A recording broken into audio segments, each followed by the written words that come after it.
Welcome to whole body thermography. You guys ready? Yeah. You ready to learn a lot? So I'm going to go through some things tonight, and I was talking with Dr. Kimberly at lunch today. She's actually doing this workshop right now across town at the Southlake clinic. But I want to talk about, before we get into thermography, I want to talk about several different things. First of all is first and foremost that healthcare starts with your understanding and your beliefs, right? So it starts with your understanding. What does that mean? It means that there's a lot of things that we've been told that we believe, that we've used to get to where we're at now. Make sense? Yeah. Some things that are good, some things that may not be so good. And I want to hit on some of those things tonight, because if I'm going to talk about testing, and I am going to talk mostly about thermography today, but I'm going to talk about all kind of testing. But I also want to compare it to some tests that have been ingrained in us that you're almost shamed if you question it all. And anything that's an indoctrinated belief system in today's culture is what we'll call a dogma. So you're taking notes, write the word dogma down. A dogma is an ingrained or indoctrinated belief that is so well accepted that you're really not allowed to question it anymore. For instance, if you've ever run into something and you said something to somebody that had a defense for it, their biggest defense for a dogma will be, well, everybody knows, fill in the blank. Make sense? That's usually a good sign that it's a dogma. Everybody knows blank. Everybody knows blank. And when it comes to testing, there are testing and medical procedures that are based on tradition, not on science at all. In fact, there's actually a study back in 2006 that said that 85% of everything done in medicine was actually done by tradition, and there's no scientific validation that it actually improves longevity, quality of life, or health index. And I'm saying this not to put down meds. So first and foremost, are medical doctors and nurses and the medical profession, are they in a kind of a hard way right now? Yes. Like there's just a lot of sick, there's more sick people in the United States than ever before. Now I think in large part due to the fact that we have a healthcare system the way that it is, so it propagates itself and it ends up where it's a rough gig to be a medical doctor nowadays. So I don't want to, let me start off with this. I'm not trying to beat up medical doctors or medical staff or anything. In fact, if there weren't there'd be a lot of dead people. Is that true or false? I mean, so let's not beat up on people. But I'm saying if I'm going to beat up on system, I want to beat up on a system that would indoctrinate you to have a certain belief system that now you run your life by, and that I want to change. Got it? Okay, so make sense? So dogmas. We want to hit those dogmas first. So the first dogma, the most important, the most sacrilegious thing that you could possibly touch when it comes to the practice of medicine is the belief, the indoctrinated dogma that all of us should go see a medical doctor at least how often? Once a year. And again, how often? About once a year. And there's, based on this book and lots of studies that show actually the more exposure to medical treatment that you have, actually the lower health that you have. And yet if we're supposed to go every year, first of all, why is it not every 8 months? If it's good, why not every 8 instead of 12? Or if it's 12, why not every 16? Like where does 12 come from? Anybody? Oh, it's because your insurance starts covering it again. A lot of things, I would say actually most things that you're indoctrinated with the fact that you should do because it got first legislated through the government that Medicare and major insurance would pay for it. And then once that happened, then they actually marketed to it as if every single human being should do this. And since you don't have to pay for it, great. In fact, one big thing for functional testing is most of you guys will have a bone to pick, which would be, hey, my insurance doesn't cover it, but they'll cover this over here. So shouldn't I do this? Isn't this more well accepted because insurance pays for this? And I'm going to cover several of those things tonight. Is that okay? Yeah. Now let me say this. I don't mean to offend, and people that are watching online, I do not mean to offend. I just want to set you free a little bit. Because a lot of times what happens is, if you don't get the tests that everybody thinks you should get, then they'll speak fear into you. For instance, we had a little kid the other day who had a croupy cough, right? Comes to the house to get adjusted yesterday, and he's fine, by the way, today. He's doing great. But she went in, and he had a runny nose and a little bit of a cough. And they were just doing a checkup. And, of course, the first thing she says, and first of all, you should never vaccinate a kid if they're actually immune compromised, if they have a cold or something like this. But her first thing was, well, you're going to get a flu shot today, right? And she goes, no, he's 18 months. I'm not going to give him a flu shot. And her first response was, well, you know kids are dying right now out there without flu shots. First of all, is that true? Now, there may be kids dying of flu virus. I'm not saying not. But how many do you think are actually dying because they didn't get a flu shot? You with me? And so that is her indoctrinated belief that she's doing good for people. And anything opposite of that means that she's not doing that good for people. And so do you see how that happens? But there's all kind of things. So I want to hit about five or six major things here that are just some common things. Can I do that?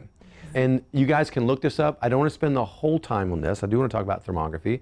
But I want to hit, some of these are like the sacred cows of medicine. Okay, let's just start with the first one. First of all, mammography. Now I'm going to hit this a little bit later on tonight, so I'm not going to stick on this too much. But all of us know that when you get an x-ray, it should show bones, right? That's what x-rays are for. But they actually, a mammography is actually shown breast tissue. It's all soft tissue. So how can I see soft tissue with an x-ray machine? Well, you got to use about 1,000 times the amount of radiation. Did you get that? And actually it's more than that, it's about 1,500 times. It's worthy of about 1,000 chest x-rays, which is the highest amount of radiation you use for something. So use about 1,000 chest x-rays worth of radiation for one mammogram. And if you actually look at the stats, mammograms now have a 50% false positive rate. So you just flip a coin, you have a 50% false positive. And then next, not only do they have false positives, all that radiation actually increases your likelihood of breast cancer. Every mammogram you get increases your likelihood of breast cancer in each breast by 1.9%. So over the course of about a decade, if you get 10 of them, do the math, you're about 20% more cancer in each breast. And so, but you'll have people go, well, I had breast cancer, so I need to keep getting the mammograms. Is that true? No, actually, it actually increases your likelihood. And so I'm going to go through some of those things with mammograms, so I'm not just going to leave that there. Let's go through colonoscopies. Once you turn 40, everybody knows, right? Here's that dogma. Everybody knows you should get a colonoscopy. Well, I had somebody the other day, maybe even today, said, well, everybody in my family has, or I have 3 people in my family that have had colon cancer. So of course I have to get colonoscopy. And I've heard that by a lot of people. Well, let's just look at the stats. And again, I'm not a colorectal specialist. I don't push myself out to be. What I'm saying is I want to give you some information and then you go look it up yourself. Don't make decisions just based on what I say, okay? I don't want to make medical decisions for you, okay? But I want to open the door so you go, well, maybe I should think about that. So they started looking at the long-term consequences and the statistics of doing colonoscopies. And more importantly, colonoscopies that actually find polyps and they go in and they snip them off, right? So that's what they do when they find little polyps growing from the side of your colon. They go in, they snip them off, and they biopsy, right? So they go, this is cancerous, it's precancerous, it's stage whatever, right? So going in and taking that off, they think, well, hey, I've taken where the cancer is going to be off, so I just saved this person from colon cancer. It's very preventative. Except for the fact that cancer is not a tissue hanging down from the wall. Cancer is a systemic issue. It's not a little tissue that's hanging down. What you actually find in the statistics, long-term studies, is if you go in and start cutting tissue and capillary beds where there's actually neoplastic growth, you actually do a person more harm than good. And countries started getting the wind of this, and I'm not into socialized medicine, but these people are on a shoestring budget and people are dying, and so they have to get rid of anything. They have to throw it overboard if it's making the ship go down. Does that make sense? Yeah. So the countries that actually got wind of this stopped all colonoscopies. And guess what happened to their colorectal deaths? They actually decreased their death rates of colorectal cancer. So statistically, what are we seeing? We're seeing that if you get colonoscopies, you actually have a higher risk of dying of colorectal cancer, not less. And yet you have people going, hey, listen, you need to get that. You need to get this. In fact, if you go in and you're over the age of 40, especially over the 50, and and they ask you if you've had a colonoscopy in the last 5 to 10 years and you say no, the first thing they're going to say is, now listen, you know you need to get this, right? Everybody knows, right? So, but again, what are the stats? And I'm not saying make decisions on what I just said. I'm saying go do your research. Got it? Make sense? Next, okay, BRCA testing. What is that for? Breast cancer. Go look this one up. Right now, less than 5 to 10% of all breast cancer cases worldwide have a positive BRCA1 or BRCA2. What does that mean? So if you do have a positive BRCA1 or 2, does that mean you're going to have breast cancer? No. There's people with positive BRCA1 and 2 that will never have breast cancer, and in fact a massive amount of them, because the expression of BRCA1, BRCA2 is not the deeming factor of whether you have breast cancer. What will do it is if you have damaged mitochondria, and if you've not actually learned this, we did the whole Beyond Awareness, and it's up on YouTube. You go to Beyond Awareness for YouTube on Herb Family Wellness. You can actually watch that, and it's a mitochondrial disease. Cancer is. It's not a mutation, and then you have cancer. Got that? Got it? So it's not a BRCA thing. But there are people, I just had one the other day, who end up having a double mastectomy and a full hysterectomy based on a positive BRCA analysis, and she has no cancer anywhere. And then they started infusions for bone loss, because if you get your uterus removed, you will start having bone loss. Got it? Which is, so they started to prevent that even before she had it, to start the infusions on that. And because insurance will pay for all of this, she said yes. If they said, hey, listen, it's going to cost you $32,000 out of your bank account, do you think she would have done it? No, but now there's whole clinics that all they do is BRCA testing, and they themselves at their clinics do the mastectomies and the full hysterectomies and the infusions, and because insurance pays for it all, these clinics make millions and tens of millions a year, right? And so, anyway, next one, bone density scan. I wish I had more time. There's a whole story behind it. Let me just make it quick. Okay, first of all, I believe personally that every bone densitometer should be thrown in the trash and never done again. Now that seems like a pretty strong stance. But let me tell you, before 1992, if you wanted to get a bone density scan, there was only 1 to 200 of them in the entire United States. And it was about half the size of this part of the room right here. It was a tabletop bone density scanner, and it was a huge thing. And if you're going to go do it, you'd have to drive to another part of the city or another city in your state or something like this. And in 1992, Merck Pharmaceutical just came out with a drug called Fosamax. You guys have heard of Fosamax. It just came out in 1992, but nobody's buying it. Do you know why? Because nobody needed it, they thought. And the only people that actually got it were little tiny frail old ladies who were already sick, who fell and had a broke hip. Whether they fell and broke the hip when they fell or broke the hip and then fell was undetermined, and they said they had osteoporosis and they give it to them. So very few people took this drug. But the Merck CEO said, hey, this could be a blockbuster drug, which means they make over $1 billion with a B a year through a drug. This could be $1 billion drug. So he approached a friend of his who worked for a pharmaceutical research company, IMS Health. He said, hey, and this guy actually was part of like a marketing firm and consulting firm now. He said, hey, I want you to take this drug and make it $1 billion drug, whatever it takes. And don't quote me, but they spent like $500 million to do this.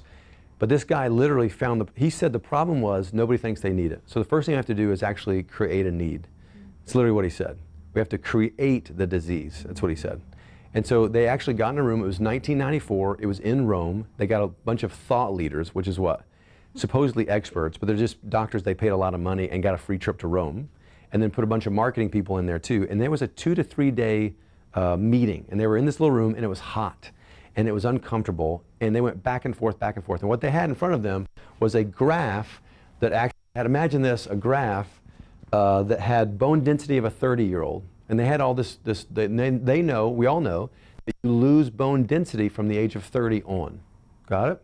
And so they had this graph of bone density, and they wanted to say, okay, so which point is a person in danger of having osteoporosis or osteopenia, and that we diagnose them at that point so that we begin medicating them. And they went back where they couldn't agree with it. And listen, I'm making this up, you can look this up. Eventually, they were late for lunch, they'd gone through lunch, it was very hot in the room, and one guy stands up and goes, listen, I'm sick of this. Once up, takes his thing, draws it right in the middle, and says, let's just draw it there. Everybody on this side is in a disease, everybody there is not. Can we just go to lunch? And literally, that's how they set the limit. No science, no data, that's how they did it. Now, let me ask you a question.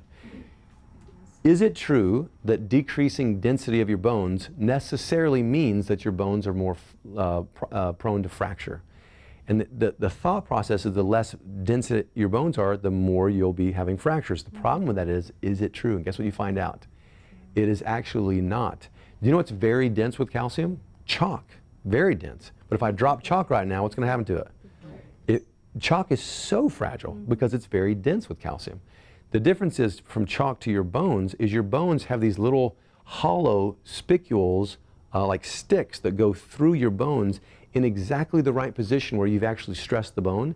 And over time, the more stress and more mature your bones get, you have more spicules, and it doesn't need to be as dense. And you use that change there to use the calcium for maintaining the acidity of your blood. And as a result of that, you have more spiculation, a lighter, less dense bone that is more what? Hard and less prone to fracture. Did you get that?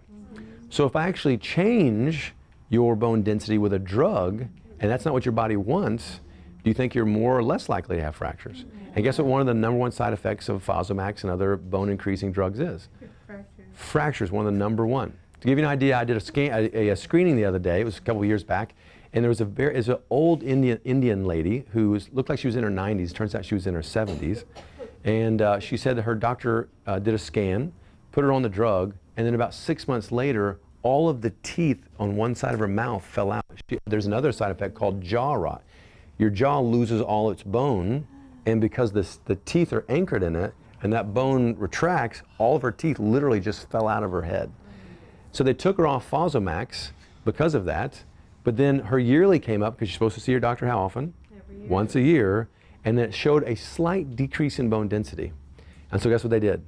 Put her right back on the drug again, because surely it won't do it again. And guess what happened 4 months later? All of the teeth in the left side of her mouth completely fell out. And she was telling me this at this bank where we were doing the screening on patients, trying to educate the public. And then her daughter walks up, who was somewhat excited about meeting me, and her mom was coming to see me. And then she found out I was a chiropractor. And then she canceled the appointment instantly, and she goes, I'm her doctor. Her daughter was her medical doctor and was the one prescribing Fosamax, okay?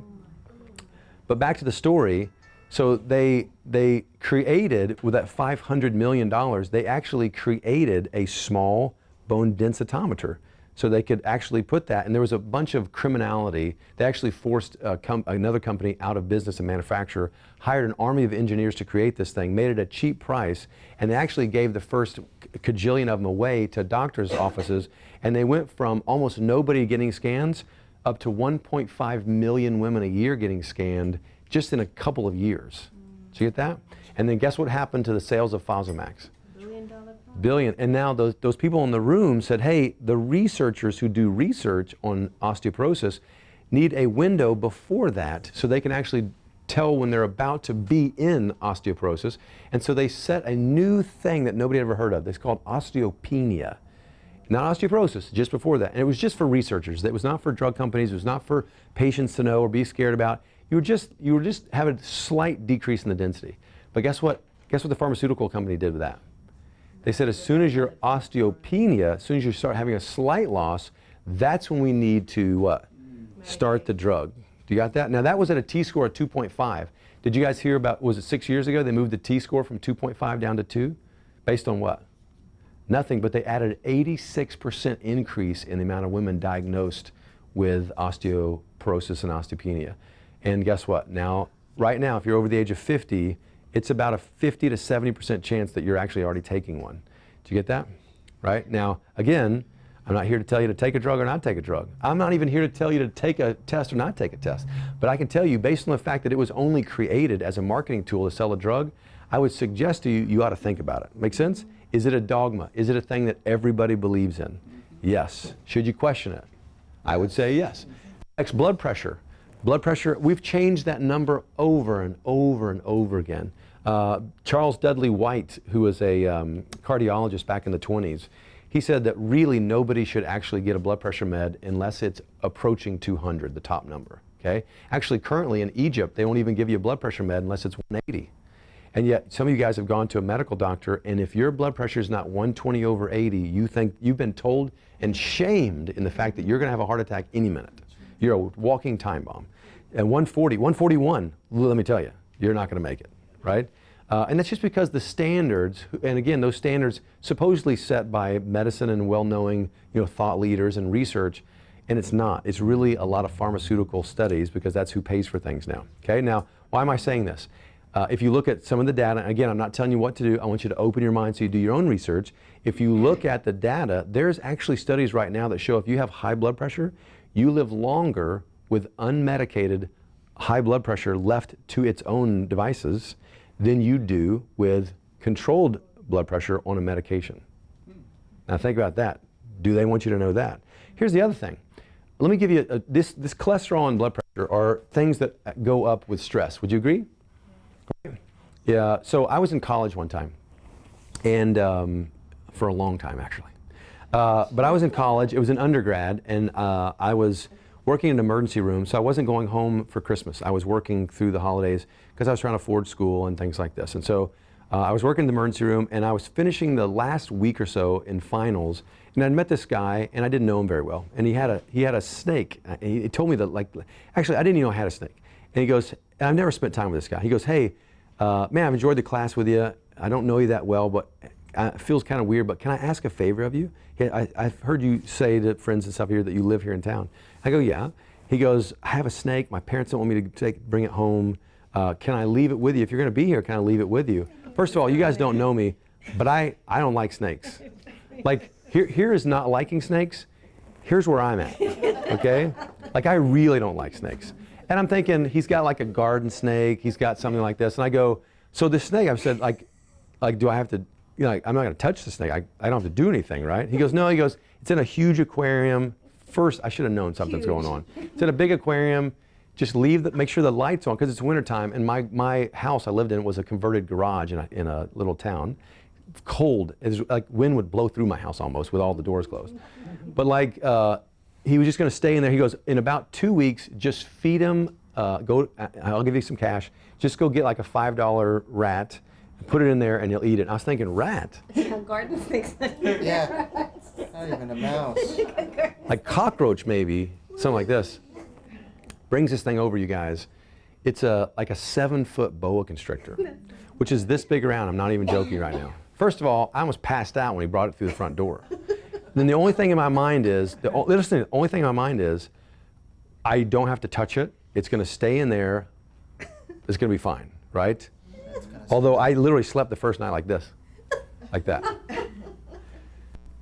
I go to school. Actually, I went to work because the school was done. And I get home from work, and I go by that part of my bedroom into the bedroom or to the bathroom to wash my face and brush my teeth, get ready for bed. And there's no snake. He didn't tell me the snake has a habit of getting out of this thing every day. Oh my God. So now this thing is somewhere in my small little house apartment thing, and I'm playing find the 7-foot boa constrictor. Now, this happened every single day. I literally tied belts around this thing, trying to keep the top on, and nothing worked. And I literally would come home, and I'd have to open a cabinet, sometimes high, and see this thing coiled up with its head at the top of the coil going, like right in my face, like this. Like wetting myself, passing out, like crazy. Like, I don't like it. Watch it, I can't leave it. It's literally 60 degrees in my little apartment house.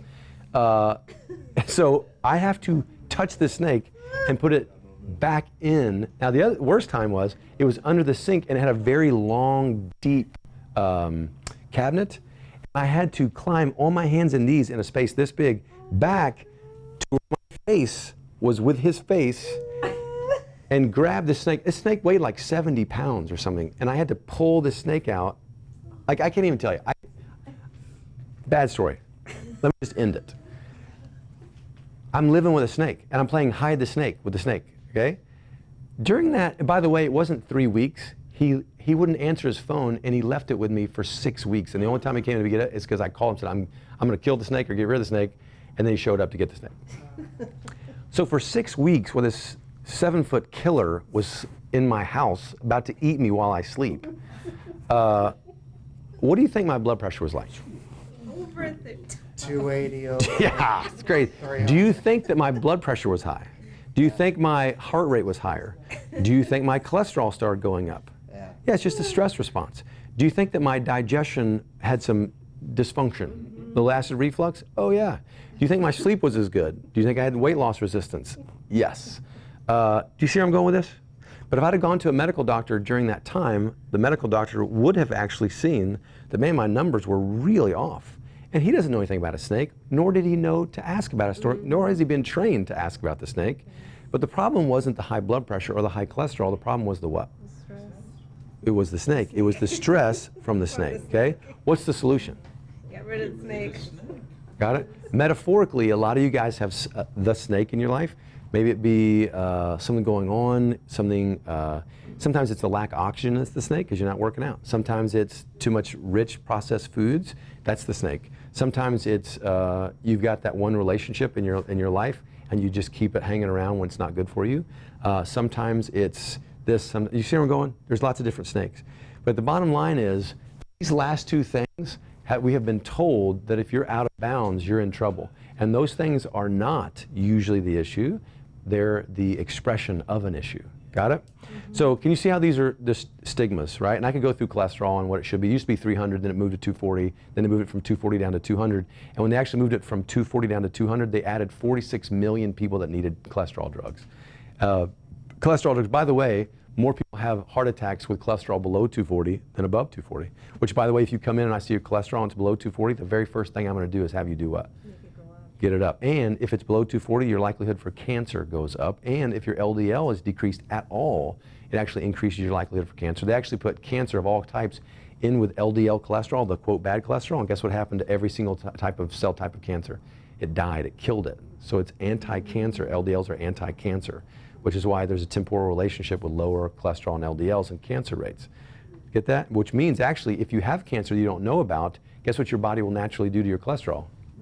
It'll raise it up. But then your doctor goes, oh, listen, that cholesterol looks terrible, and then drops it and then pushes you right into cancer without knowing. Does it make sense? Right? So these are dogmas. Do you guys see that? So the only reason I'm talking about this is because these are tests, and I'm talking about tests. And there's certain tests that you've been literally indoctrinated to believe in, and if you don't do them, you feel very weird. Like if you go about 13 months and you haven't had one of these tests, you will literally go, something doesn't feel right. Something's not right, right? Because something's incorrect, especially if you're over 40, right? And so this is where we start. So what do we do here? What does this look like? How do we get out of this?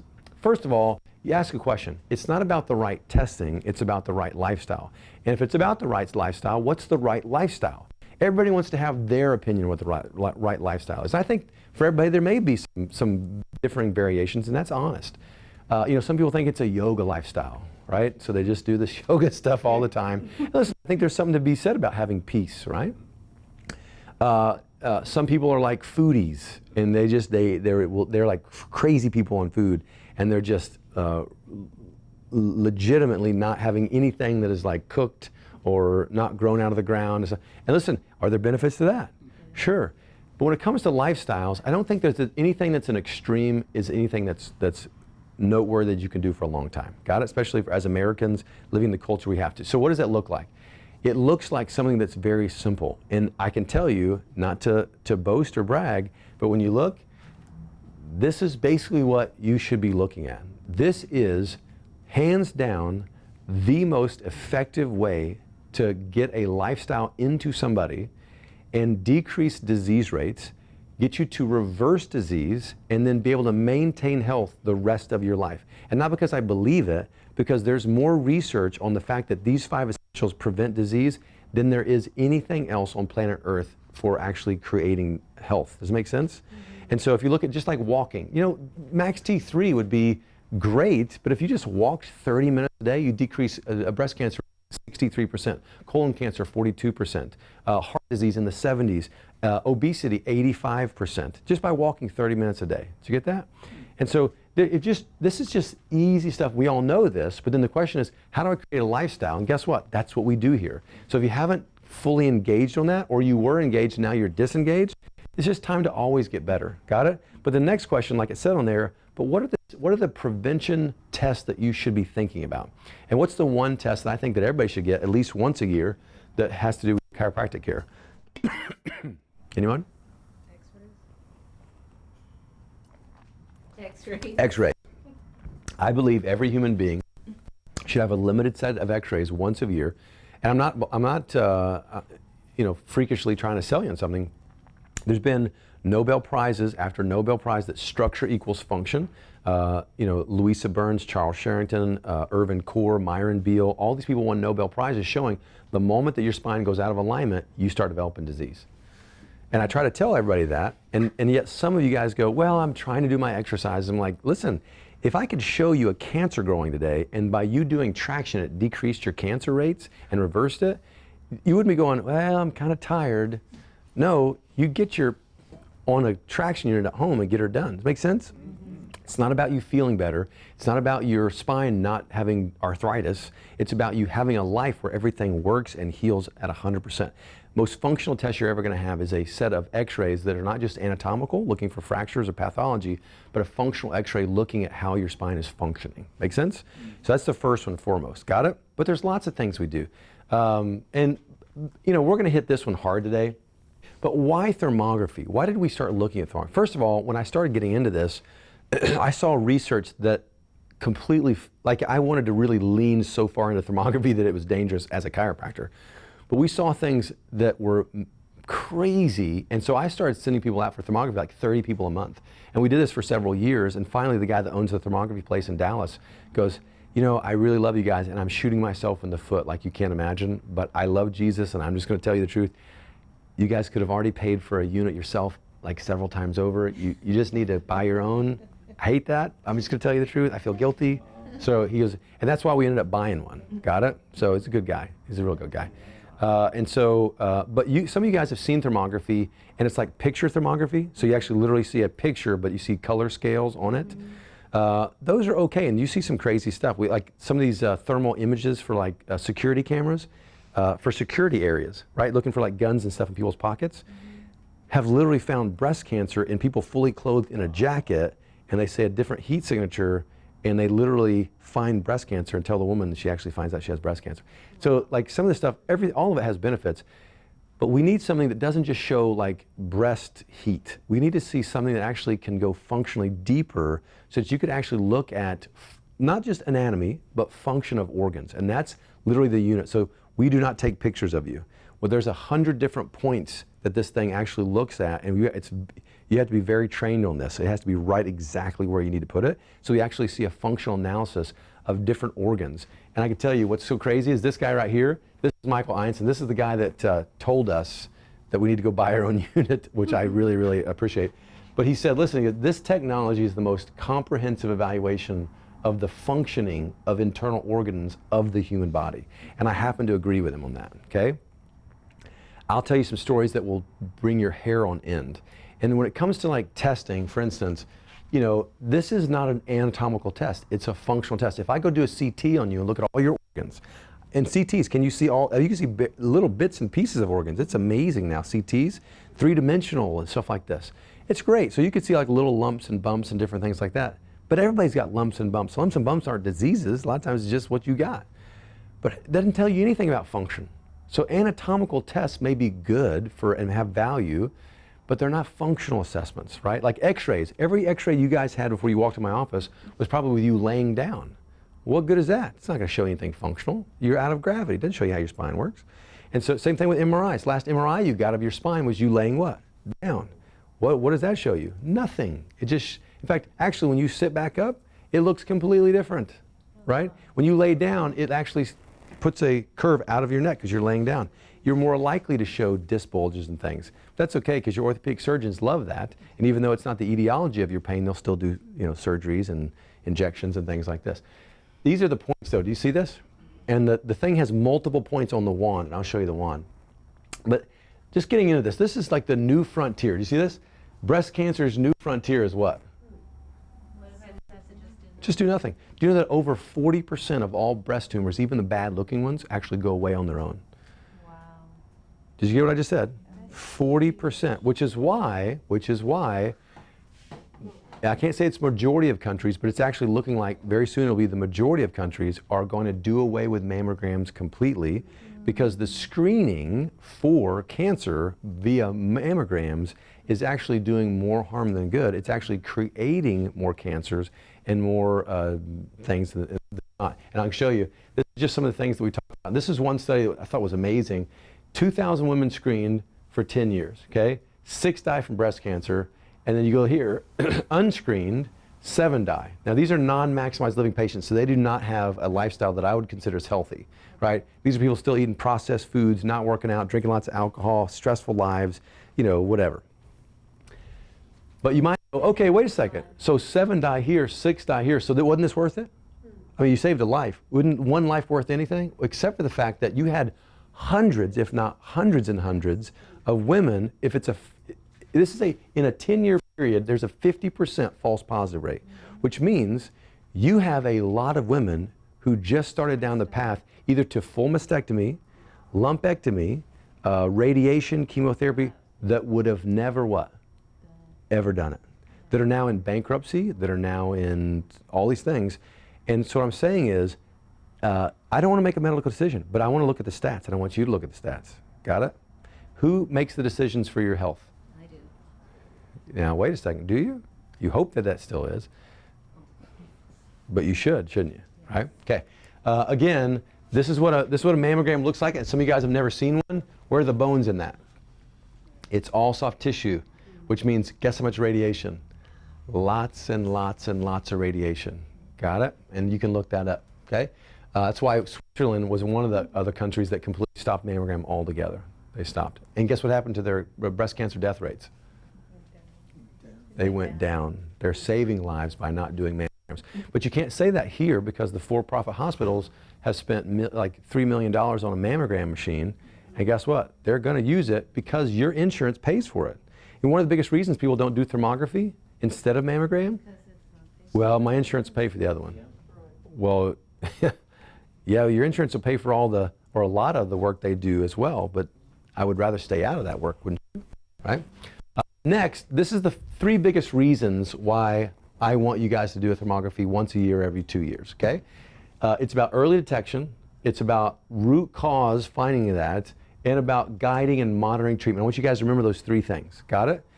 Everybody thinks it's only about this or about the root cause, but for me, this last one is one of the most important ones, and I'll tell you here as we go through some cases. What is the test like? It's 20 minutes, but I want you guys to give yourself about an hour. Okay, really, it's a 10-minute and 10-minute, but it's so accurate. You've got to give your body time to cool. Raise your hand if you've done thermography. Now, so some of you guys have done thermography in the room. When you do a thermography, you disrobe. It's all private. You're with a staff member other than me, by the way, and your body has to cool down. The room has to be exactly this exact temperature. I know she's like, I don't like to be cold. But then you do the first one and let the body continue to cool and do it again, so you get this exact reading for organs and etc. This is the things that it tests. You guys see that? Is that crazy? That's amazing that it can test that. And some people go, wait a second, gallbladder? Test the gallbladder? You can't test the gallbladder. Oh, yes, you can. We had a lady come in one time. She was diagnosed with severe adrenal insufficiency. They'd, quote, done all the tests, they'd looked at her, they'd seen all those things. She comes in for a second opinion, she gets a thermography, and actually her thermography for her adrenals was completely fine. Guess where she had the issue? Lymphatics and heart. In fact, the heart was actually severe. In fact, it was so bad, Dr. Kimberly referred her out to a cardiologist. Guess what the cardiologist said? She just saved your life. Wow. And so we worked with her because her neck was bad, and the lymphatics, which was causing some of the heart issues, and it cleared up. It cleared up the heart, cleared up her energy issues, and all the things that looked like adrenals was gone. Her energy came back, but she still had lymphatic issues, so it guided us, and we helped monitor what we needed to do next and gave us a list of which should be first. Then she went into all the lymphatic drainage stuff that she did, got rid of the drainage lymphatic issues, and guess what happened to all the symptoms? Completely gone, and then she went on with her life, right? But if she wouldn't have come in and gotten that test, would anybody have gotten down to the root cause of that? In fact, worse than that, because they didn't find the root cause was her heart, eventually what would her heart probably done? It would have eventually given out on her. Do you see how powerful that is? Now, just because her insurance company didn't pay for that, does it make it unvaluable, right? Do you think some things need to change, right? I will tell you this. There is so much going on with teeth right now that I'm this close to being a chiropractic dentist. I'm not even joking. Do you know, I think it's almost, if not, I hate saying 100% because I don't think anything's 100%, but at least for us, I think we're 100%. Any woman that's come in with a history of breast cancer or active breast cancer, there's an associated tooth something going wrong with it every time. We had a lady come in, she had a tumor in her breast, and we did this test, and she had a corresponding tooth with an infection that was leaking the lymphatics down into the breast, and her dentist said there's nothing wrong with her tooth, and she had no pain, but she had a bridge, right? Had to go to another dentist who would actually work with her, took the bridge off, and sure enough, guess what? She had a subacute infection in the tooth. As soon as they took care of the tooth, guess what happened within days of the tumor? Wow. Completely the tumor went away when the infection went away in the tooth. Did you get that? some crazy stuff. So this will look like a dental focus. So this like little splotchy tooth right there, and there's usually one next to it as well. This just tells us which area is getting warm, and so we'll see this. The black ones are where you've actually had like a filling, or you had a filling in the past, but you still got an issue there. And so this is kind of what it looks like. This is an actual test. This is 4 and 5. Now I'm not a dentist, which tooth is 4 and 5, whatever, but it's up there. So we actually look at what 4 and 5 is. This is tooth 4 and 5. So this is like your canine right here, like your sharp one right there. And you go over here, this is 4 and 5. Now to give you an idea, Kimberly had a 4 and 5 issue. She had a bunch of tooth work done on, I think it was 5. No, it was one next, that was 4. And she started having all this gurgling stuff. Like she almost had, you ever have like a digestive where you feel like a bubble comes up? But it wasn't in her digestive tract, it felt like it was in a lung. And she had a hard time to explain it. I was like, babe, you're not making sense. Like you don't have fluid in your lungs, you don't have a cough. She goes, I feel like bubbles are coming up. And, you know, of course, as a husband, looking at people all day, it's like, if something doesn't go away with adjustments, something doesn't go away with, and by the way, no offense to anybody in this room or this office, but nobody's as astute at stuff that we teach other than my wife. Even, in fact, she keeps me on as good a track as I'm on. Any wives know what I'm talking about. But she is better than any patient in my whole office. So this is going on. So this is how we ended up with her doing a thermography, and guess what? It turns out she actually had a fistula of infection gone up and out, almost like a little zit on the side of her gums. And she had to go in and have that whole thing reamed out. And there was, just to save the tooth was pretty amazing, right? And guess what happened instantly to all that? It's completely gone. It was so crazy. And I was like, man, that is so weird how your teeth are right in line with stuff going on. Some of you guys will have like thyroid and thymus issues or posterior pituitary issues, and it's actually from teeth. It's so crazy, which guys, if you don't brush, floss your teeth every day, come on. This is why when horses have really bad teeth, they go ahead and put them down. Because they do, because they're so sick that they're not gonna make it very long. Because teeth are associated with stuff going on. Can you see why Fosamax would be so bad, right? Because it's causing your jaw rot and stuff. Stomach, spleen, I had a bunch of guys come in. Now, when I say full body thermography, I'll have a lot of people go, well, it's in replacement of mammography. So guys, I'm not gonna get mammography. I don't need a thermography. But I've had so many guys come in, actually erectile dysfunction, testicular pain, which is kind of a rare thing anyway. More and more guys coming in with that. Now, what's funny is, if you look at this next one, this is the lower teeth, right? What do some, manly men, especially country guys, will put in their cheek right here? Tobacco, right? So chew, right? They don't put it right in the front. Where do they put it? Right here. Well, what is this teeth? What does that say right there? Gonads, which is another word for testicles, right? So I had one guy come in with massive testicular pain and some swelling. Went in, the doctor said it's just like some fluid around it. We can go in and like aspirate it. He was like, whoa, like with a needle, like stuff, like what? Right, and so, but comes in and guess what? Did a thermography, and guess what it showed? Crazy infection and irritation right here. And then literally, because Kimberly's walked this 100 miles, she literally called him out on it. She goes, you're dipping, aren't you? And nobody knew he was dipping. And he's like, yeah, okay, I dip sometimes when I'm by myself in the car or whatever else, on road trips and things like this. And guess what? As soon as he stopped and let that calm back down again, guess what happened to the pain? Completely went away. Had a guy that had erectile dysfunction, right? Low T. Same thing. He was dipping. As soon as he got rid of it, all the symptoms went away. Had a lady come in who she had brain toxicity syndrome. Got it? So you're starting to have like dementia, things like this. And this will find this too, by the way. Turns out Dr. Kimberly had to walk this out, and this is what she does, guys. And I love to tell you that I could do this, but my wife is like Sherlock freaking Holmes when it comes to this. And so she goes, she said, and she goes, you're inhaling something. So there's something going on.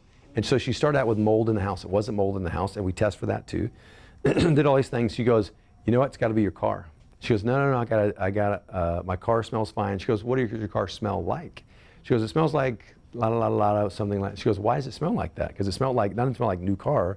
It smells like pine fresh, whatever. She goes, do you have like a air freshener in your car?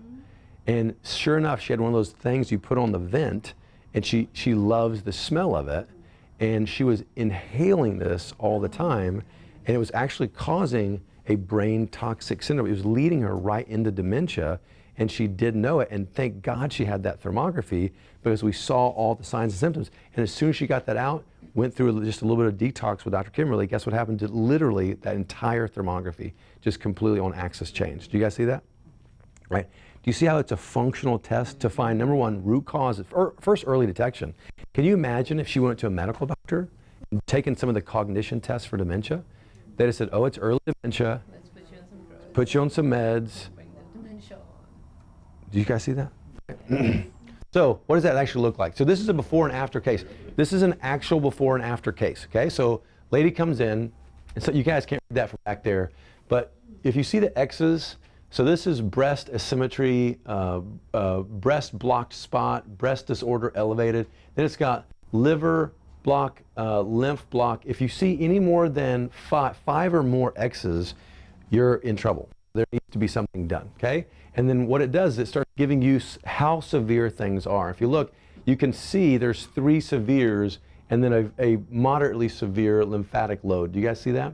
And then so you start looking at this, you go, okay, so we need to start doing things. For this person, we walked through a lot of different action steps, and this is her post. Now there's a lot of different post things that shows you, but I just wanted you to see, what do you see here?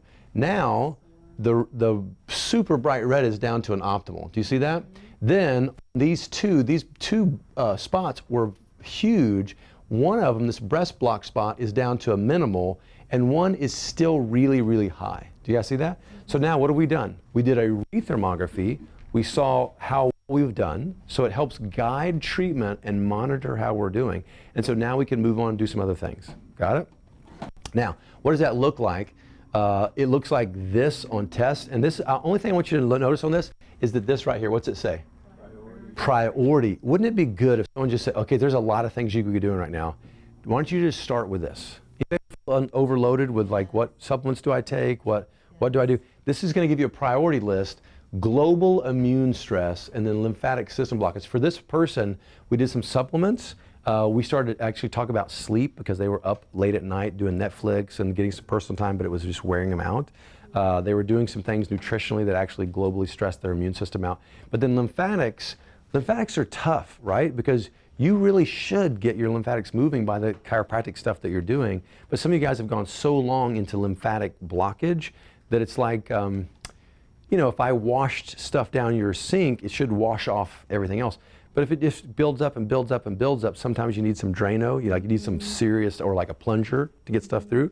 This is what that is. So what we did was, for her, is we actually gave her some supplements that would help with lymphatics support.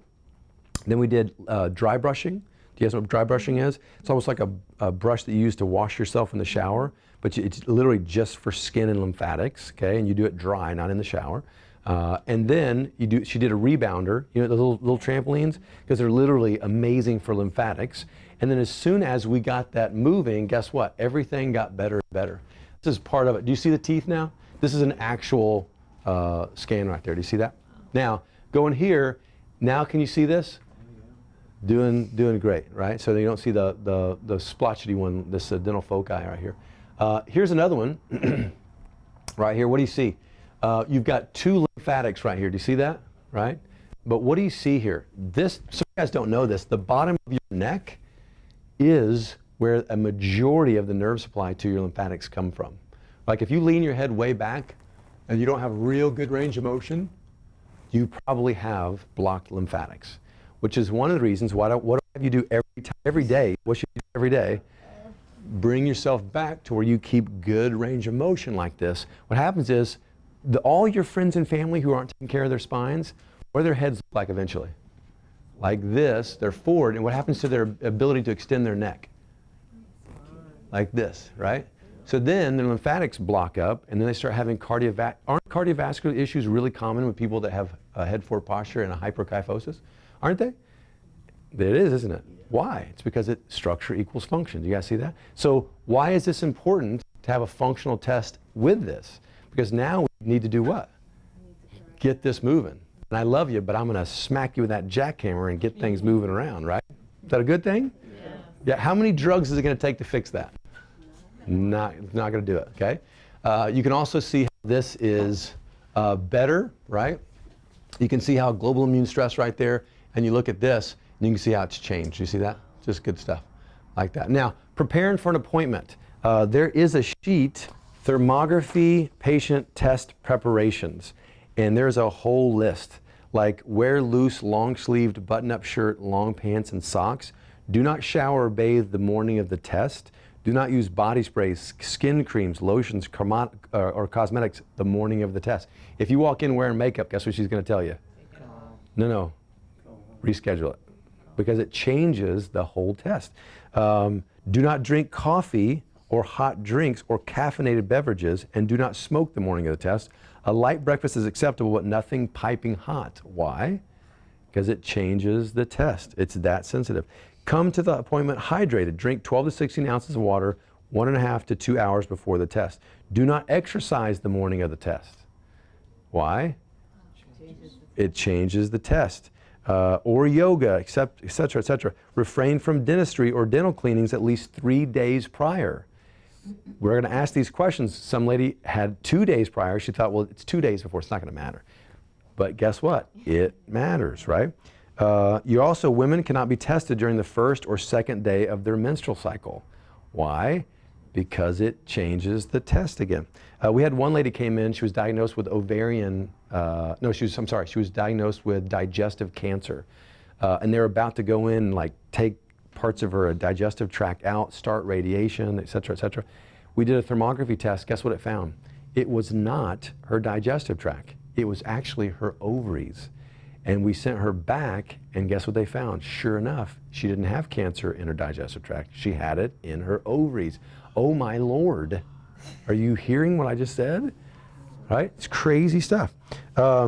Arrive 15 to 20 minutes before your appointment so your body has a chance to relax before you go in. I know nobody gets stressed out in a car on the way anywhere in Dallas. Remove your glasses when you get right to the office. Why? Because the pressure on your face, right? Also, turn off cell phones during the appointment. Do you know why? Because your cell phone emits EMFs that actually create heat signature. And this thing is so sensitive, it will change it. Don't drink alcohol for at least 24 hours prior to the test, because that changes it too. Make sure, makes sense, everybody? Makes sense? So make sure you get these. Who do you think I feel like should get a thermography? But watch this, who do you think I feel like should get an x-ray? Yeah, everybody. Now, how old can you be before you get your first thermography? I think that's the same thing with kids. Like, I have to be honest, none of my kids have actually had it. Actually, one of them may have. Zach did. But Zanae, who's 9, and my daughter, who's 17, she hasn't had a thermography yet, but she will probably have one within the next year. We don't do a lot of children, but guess what every kid actually gets for function? Once they can sit still, they're going to get an x-ray. Now, I had one on Friday that came in, 4-year-old having grand mal seizures, right? He's on 4 seizure drugs. Have you ever seen a kid on 4 seizure drugs having 8 seizures a day? How easy is it to get him to sit still?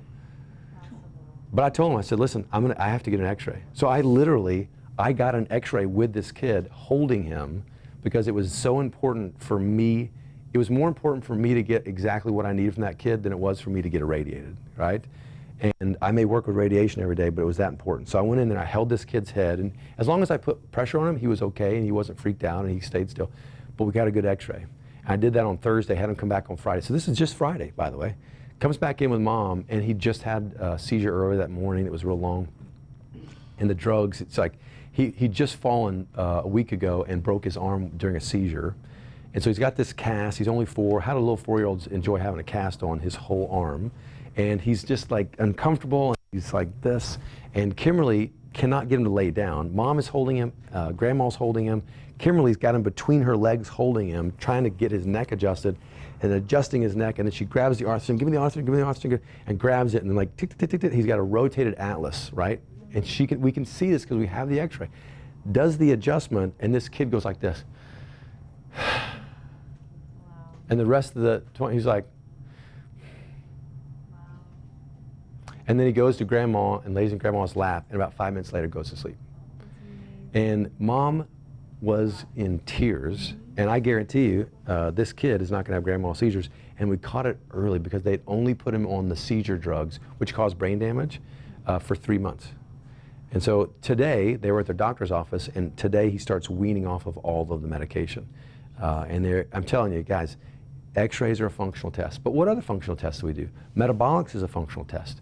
VCS test. Tanita is a functional test. Some of you guys haven't had a Tanita yet. A Tanita is where you do a body fat analysis and body muscle percentage analysis. And so it tells you how you're doing for muscle and fat content. Some of you guys don't even know we have that, but it's open to you guys to do all the time. And it graphs every time you do it. It graphs if you're going up, going down, where you're at, if you're on track, where you want to go, like all those things. So it's awesome. Why do we spend, like that one machine, guess how much I charge you every time you do it? Anybody done it yet? Raise your hand if you've done it, Tanita. How much did we charge you? Nothing. Do you know what that cost me? It was a $4,500 machine that I bought that I don't charge you for. Now that may make me sound like a bad businessman, but the reason I did that is because I want you guys to have things so that you guys can just see functional changes, be encouraged, and keep moving forward. Does that make sense? Right? So let me say this. I want you guys to do thermography.